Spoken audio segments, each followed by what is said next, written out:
Hello viewers and welcome back. Today I got here the Can-Am Maverick Sport and I'm going to be installing the power tilt window. Let's get to it. Here's everything that comes in the kit. Looks like it's going to be quite the install. If you need the paper instructions, go to the website here, type in the part number for the kit, follow the links, and you can print the paper instructions from there. I'll include the part number for the kit with some links to a few of my favorite tools in the description below. For the paper instructions, I just go to Google, type in BRP, instructions, type in your part number, click the link, and you can print them from here. Okay, now let's start by preparing the vehicle. We're going to remove the passenger seat, the center console cover, and the side panel on the passenger side.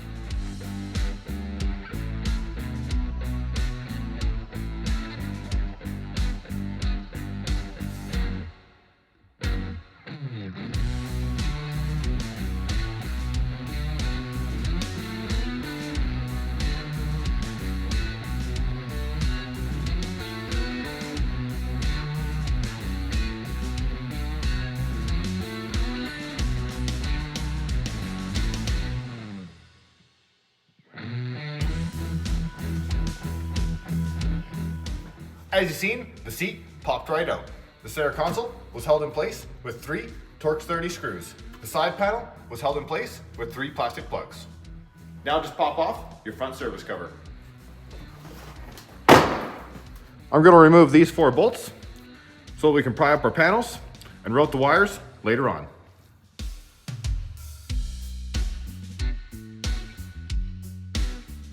Now I'm going to take my center console panel and cut out one of the outline slots for the switch.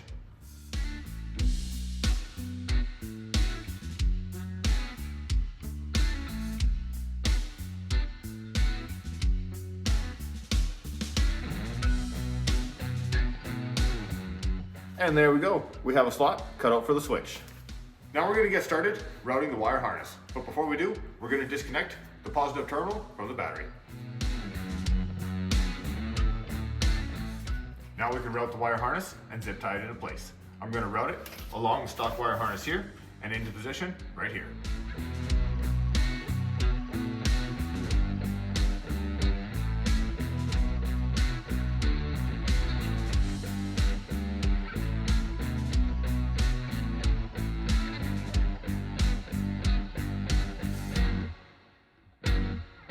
Now I'm going to continue routing my harness here up alongside the stock wire harness up here to the power junction.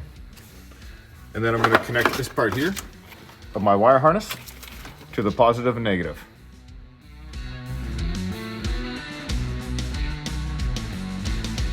Coming in from the driver's side of the vehicle, underneath the front fender here, we're going to have to cut this zip tie holding this rubber boot so we can feed the wires through here and forward. Now I can feed these 2 small wires of our harness through the rubber boot in the firewall and forward to the front of the machine.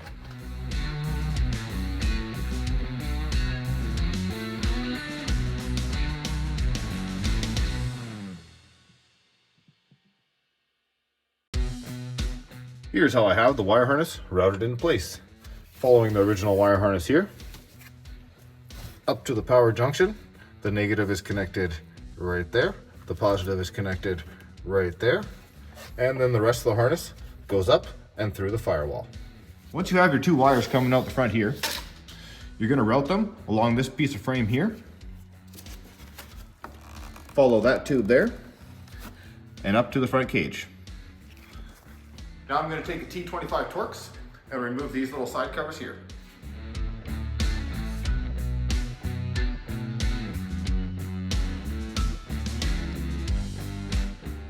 If you have mirrors on, we have to get them out of the way.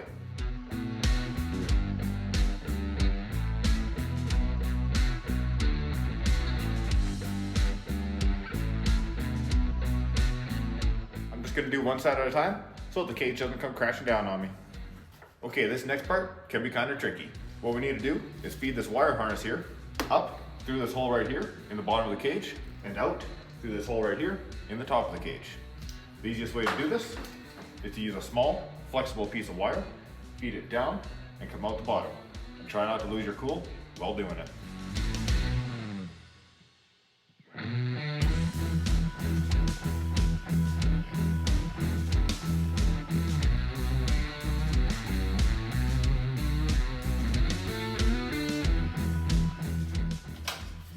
Would you look at that? That went pretty good. Sometimes you just get lucky. Now I'm going to tape my wire harness to the bottom of the wire and gently pull it up through the frame.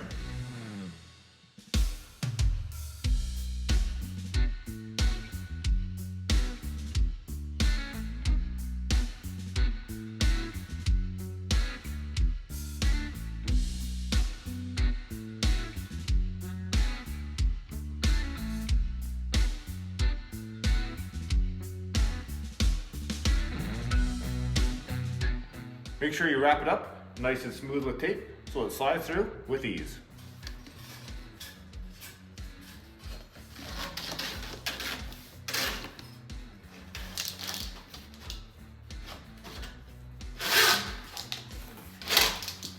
And that is how you feed a wire through the frame of a Can-Am. Now that I have the wire through, I'm going to go ahead and reinstall the mirror and the cage bolts. Once you have the mirror and bolts back in that side, go ahead and get this side done too. I won't bother showing you it on camera, it's exactly the same. And make sure you put a zip tie holding your harness to the frame. Now I can reinstall the 4 Torx 30 screws that were holding down the front fenders.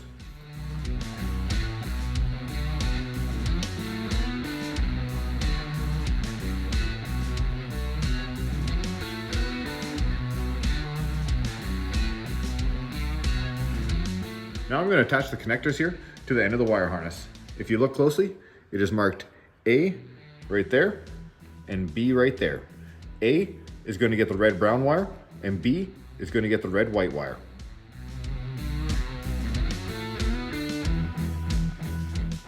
As I said before, on the A side, I have red-brown, and on the B side, I have red-white, and then attach your wire lock.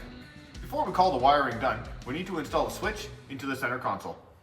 I'm going to slide it into place. Push her down,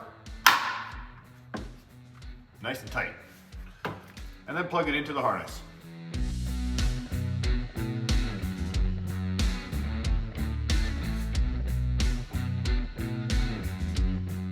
Now we can assemble the hinges. The pin is going to need to be pressed into place.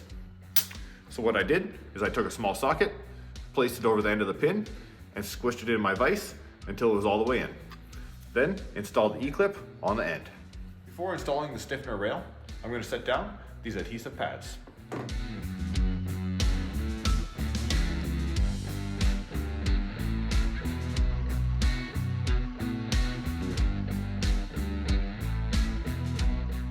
Now I can attach the hinge, the stiffener rail, and the lifting bracket to the front windshield. I'm going to use the 25mm bolts with the nuts to attach the hinge. The 20mm bolts with a washer and a nut to attach the lifting bracket.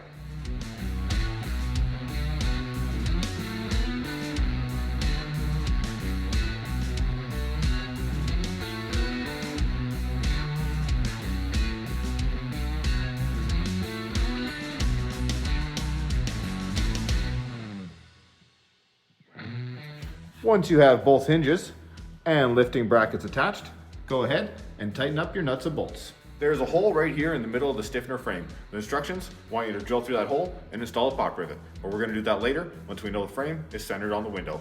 But for now, I'm going to install a piece of weather strip on either side of the hole between the frame and the window.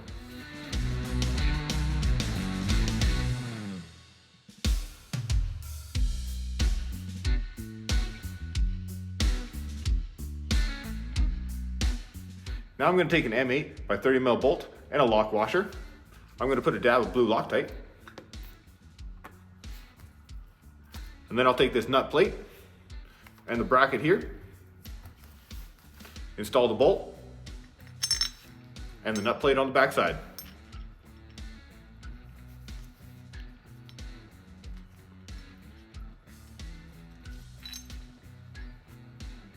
Now we're going to install our lifting brackets. We're going to twist our nut plate sideways, slide it into the triangle cutout on the frame. Then we can turn the bracket into position and tighten up the bolt.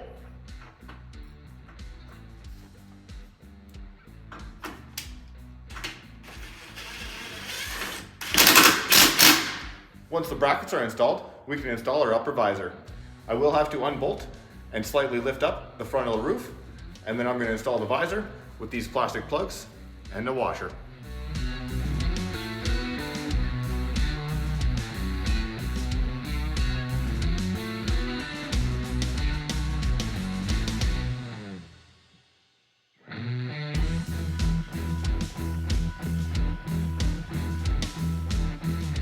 In the directions, they want us to set these big washers here between the bracket we just installed and the deflector, and then set the windshield hinge on top.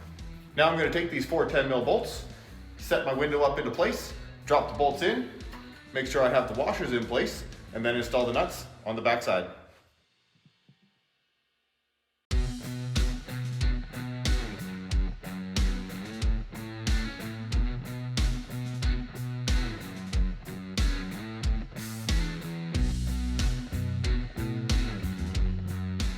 Once you get the hinge bolts in place, with the washers behind them, go ahead and tighten them up. Now we're going to install our electric lifting cylinders. We're going to use a pin from the outside. They want a washer on both sides, like so, and then install it into the bracket.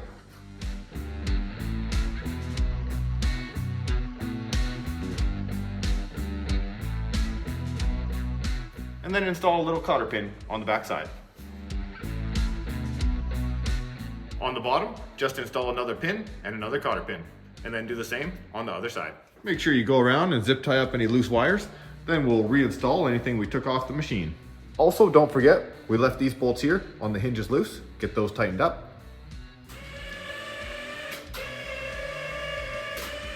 And just like that, we have a power window. Right on. Before I call it done, I'm going to take some ISO or some brake clean and wipe along the edge where we're going to install the seal. Now install the seal all the way around.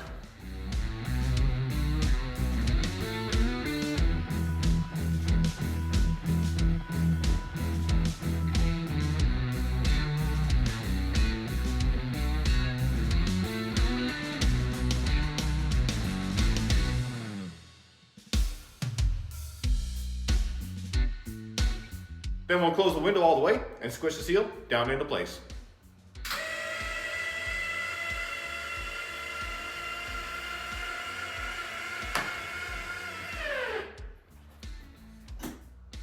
If you would like to, you can drill through this hole here, through the front of the windshield, and install a pop rivet in that hole. I ended up installing the pop rivet anyways, even though I thought I wasn't gonna, but it's on there now, and it won't rattle going down the trail. Don't forget to throw a new zip tie around the rubber boot going through your firewall. If you haven't done so already, make sure you hit that subscribe button and click up here to check out the next video. This has been my power window install on the Can-Am Maverick Sport. Ride safe.